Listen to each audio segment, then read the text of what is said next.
We all need the Lord because we all get stressed. We all deal with issues. We all get angry sometimes. We battle with fears and worries and insecurities and lusts and the wrong desires, the wrong thoughts. We need God. And the fact that we deal with so much sin and so many struggles, so much anxiety, so much worry, we don't know what's going to happen next.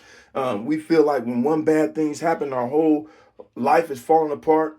And that's just an indicator in our lives. It's just like having a thermostat, not a thermostat or a thermometer that reads the temperature and tells you what temperature it is.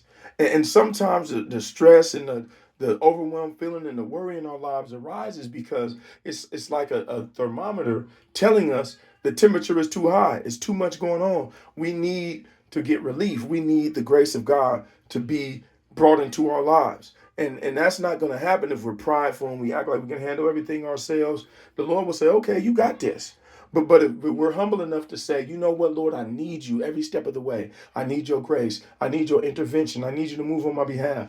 And God will do so. And the Lord will help you through the difficulties you're facing. He will help you through these hard times. He will give you the grace to be able to experience freedom and victory in your life to where you don't have to be stressed out and overwhelmed. The thing is, we have to recognize that we fall short, that we're weak, that we need the grace of God to survive, to live. None of us is better than the other because each and every one of us, the Bible says, fall short of the glory of God. So even if we're good people and we're doing good, we still don't measure up to the standard of the Lord, which is perfection.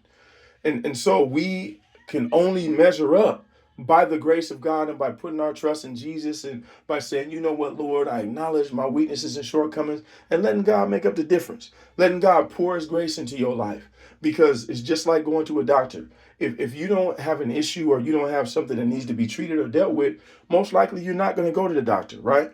You know, we do it because we want to make sure to maintain our health and that things are good inside our bodies. And so what we do in our faith is the same thing.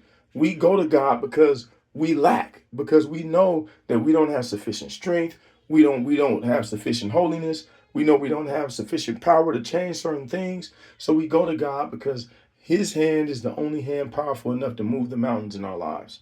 And we got to learn how to trust him. We got to learn how to be humble enough to acknowledge our need for God. And so today, the lesson is we all need God. So don't hesitate to seek him. God bless you today. And I pray that you're motivated towards your prayer closet today to acknowledge to God you need him, you want him to give you his grace, and you want him to lead the way. Bless you.